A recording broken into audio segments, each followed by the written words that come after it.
Salut à vous, comment vous allez? J'espère que vous allez hyper bien. Aujourd'hui, je vais vous présenter un secret qui va non seulement vous permettre de réaliser vos rêves les plus fous, mais également d'obtenir tout ce dont vous désirez ardemment. Alors, ce secret, il a été testé par le passé par des grands hommes tels que Einstein et également Andro et plusieurs autres personnes. Aujourd'hui encore, il est testé et approuvé par des grandes personnalités telles que Trost Walter et bien plus encore. Ce secret-là, je vais vous le présenter en 4 points. Alors, sans plus tarder, on n'a pas assez de temps, je vais passer au premier point. Premier point, vos facultés supérieures. Vos facultés supérieures. On vit dans une société qui honore le serviteur et a oublié le don. Oui, nous vivons en fonction de ce que nous voyons, nous mangeons, nous entendons, nous touchons avec les mains et également des perturbations extérieures. Et nous décidons délibérément d'oublier le don. D'oublier le don qui nous a été donné dès notre naissance. Vous voyez, quand je parle de don, quand je parle de faculté supérieure, je fais par la référence à la perception, l'imagination, la concentration, la visualisation, la volonté, la raison, la réflexion et bien plus encore. Je fais référence à cela. Dans le passé, quand le président John Kennedy demandait au docteur Warren Fredericks, quels moyens étaient nécessaires pour construire une fusée qui devait amener les gens sur la Lune et puis leur ramener sur la Terre. Le docteur répondit au président, la volonté. Est-ce que vous avez une idée de ce que ça signifie? Bon, je ne vais pas trop vous casser la tête pour mieux comprendre cela. Passons au deuxième point. Deuxième point, l'utilisation de vos facultés supérieures. Désormais, vous savez quelles sont vos facultés supérieures et jusqu'où est-ce qu'elles peuvent vous amener. Là, pour l'utiliser avec juste un peu de concentration et d'imagination, vous concevez dans votre tête une image propre de ce que vous voulez de façon bien détaillée avec la volonté, la répétition qui procure l'aptitude. Vous allez imprégner cela dans votre subconscient qui va se charger de réaliser cela. D'ailleurs, Einstein lui-même n'a-t-il pas dit, si tu peux voir avec ta tête, alors tu peux toucher avec tes mains. Oui, il faut y croire. Vous devez juste utiliser l'imagination pour concevoir cela dans votre tête, la visualisation pour bien visualiser et la volonté, le désir ardent pour garder cela actif en vous et pour vous procurer les ressources nécessaires internes qui vont vous permettre de réaliser cela. Je sais que jusque-là, vous ne comprenez pas, vous n'y croyez pas, mais restez jusqu'à la fin de la vidéo et vous allez comprendre. Et là, on passe au troisième point. Une petite explication de tout ce qu'on a vu jusque-là. Voyez-vous, le corps humain, votre corps est constitué de cellules. Or, les cellules sont constituées de molécules. Et les molécules sont constituées d'atomes. L'atome est constitué des particules subatomiques. Or, et de quoi sont constituées les particules subatomiques? De l'énergie. Ça veut dire que vous êtes énergie. L'univers entier est énergie. L'appareil électronique que vous utilisez pour regarder cette vidéo actuellement est énergie. Oui, et qu'est-ce qui différencie cette énergie-là de vous? C'est que vous possédez des capacités spéciales. Vous avez plusieurs capacités spéciales qui vous différencient, qui fait de vous une énergie aimante, une énergie magnétique qui vous permet d'attirer non seulement en vous des autres énergies, mais également de les manipuler, de les utiliser, de les conserver et plein d'autres choses. L'univers entier est énergie. Vous êtes une infime partie d'un grand ensemble. Et vous êtes dans l'abondance.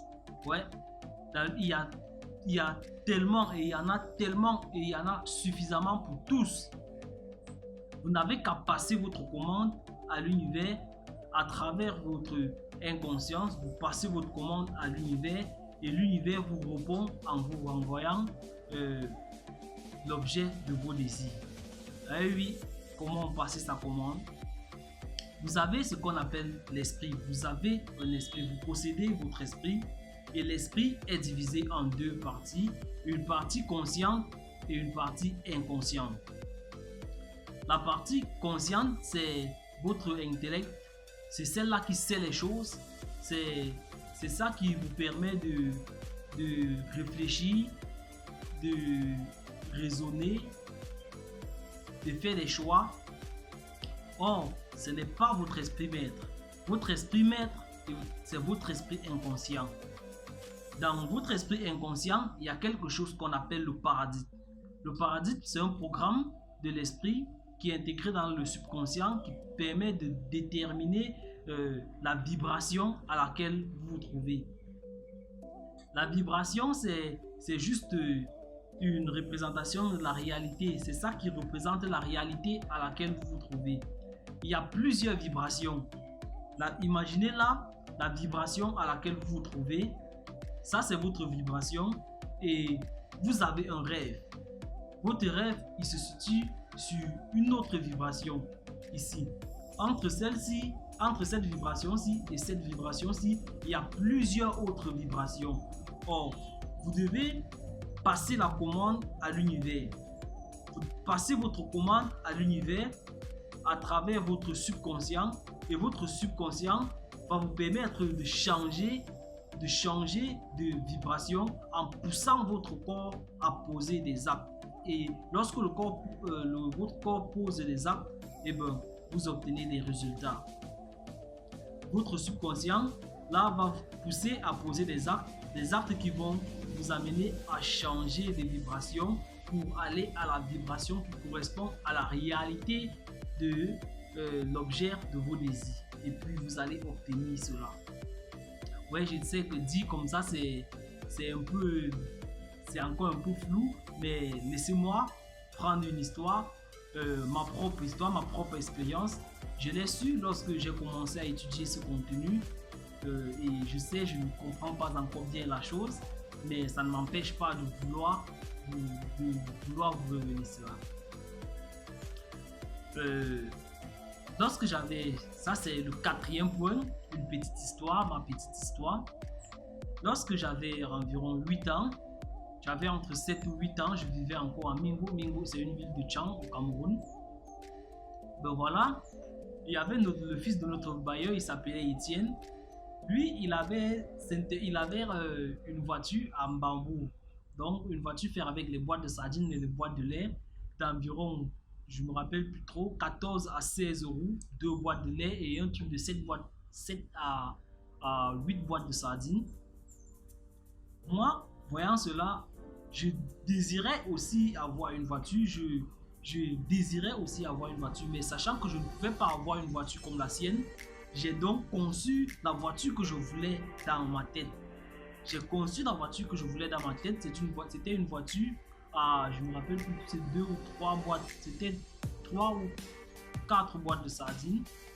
Et puis, j'ai conçu cela dans ma tête.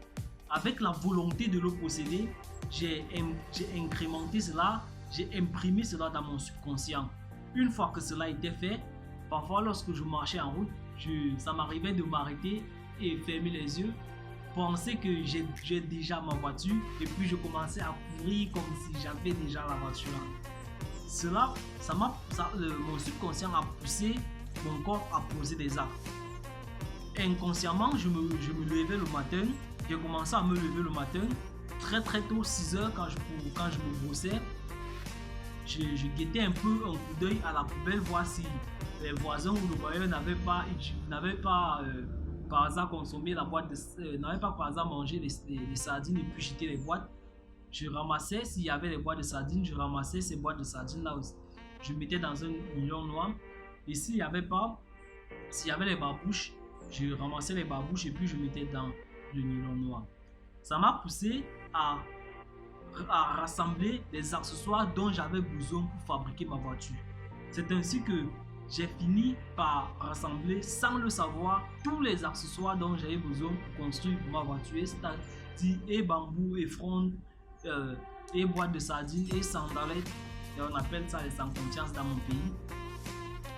Mais même je n'avais pas la méthode, je ne savais pas comment fabriquer la voiture. Un jour, j'ai pris une sandale et la boîte de sardines, la boîte de tomates qui était ronde, là je ne sais pas si ça sort encore de nos jours. J'ai essayé de couper et puis ça n'a détaillé une roue, mais ça n'a ressemblé à rien. Mais je me suis dit, mais si Étienne possède une voiture comme cela et il sait comment fabriquer, mais je peux lui demander de fabriquer la mienne. Je suis allé vers Étienne et puis j'ai dit que je voulais qu'il me fabrique une voiture. Et puis Étienne m'a dit, si tu veux que je te fabrique une voiture, il va falloir que tu me donnes ton petit déjeuner pendant 3 jours. Dit que je le donne mon petit déjeuner pendant 3 jours, c'est dit que je le donne mon petit déjeuner 3 semaines parce que je ne pouvais le donner mon petit déjeuner que un seul jour par semaine, le samedi, parce que c'est le seul jour que ma mère n'était pas à la maison et donc il pouvait venir. 3 semaines, j'étais décidé à avoir ma voiture. J'étais vraiment décidé à avoir cette voiture-là et je lui donnais mon petit déjeuner chaque samedi. Et bien voilà, au bout de 3 semaines, Étienne, lui, chaque fois que je lui donnais mon petit déjeuner, il arrangeait la voiture. Chaque fois que je lui donnais, il arrangeait la voiture. La dernière semaine, il a arrangé et je crois qu'il m'a remis la voiture le dimanche quand je suis rentré de l'église. Et voilà, j'étais vraiment fier, j'étais content. Je ne savais pas, je ne croyais pas mes yeux. J'avais ma voiture, j'avais une voiture que j'avais fabriquée de moi-même. J'avais constitué les pièces et obtenu cela de moi-même. Je n'ai pas demandé à quelqu'un. J'avais juste conçu cela dans ma tête. Au départ, je n'avais rien. Je n'avais ni outil pour fabriquer, ni expérience. Mais j'ai pu obtenir une voiture. Vous voyez, en incrémentant cela dans mon subconscient, mon subconscient m'a poussé à poser des actes, qui m'ont déplacé vers la réalité de l'objet que je désirais et puis l'univers m'a répondu en me donnant cela. C'était un peu ça. Je ne sais pas si j'ai vraiment expliqué, si vous allez comprendre ce que je vais vous dire, ce que j'essayais en quelque sorte de vous dire, mais j'espère que ça va au moins développer quelque chose dans votre tête. Voyez-vous, vous avez cette énorme capacité-là en vous, mais vous ne les utilisez pas. Vous allez peut-être à l'école, vous avez un bulletin et vous laissez ce bulletin déterminer quel genre d'élève vous êtes. Vous finissez vos études, vous avez un diplôme et puis vous faites de ce diplôme-là votre bilan financier. Vous vivez en fonction de ce que vous voyez, vous entendez, vous mangez et même vous touchez, mais jamais en fonction de vos facultés supérieures. Désormais, essayez de vivre en fonction, non seulement en fonction de ce que vous voyez, entendez, touchez, mais également en fonction de vos capacités supérieures. Croyez en vos capacités supérieures, essayez, faites de l'expérience et laissez-moi un commentaire. Sur ce, c'était tout pour aujourd'hui. Je vous dire à la prochaine pour une autre vidéo. J'espère que la prochaine fois, je vais trouver la meilleure des méthodes pour mieux vous expliquer. Et sur ce, je vous dis ciao.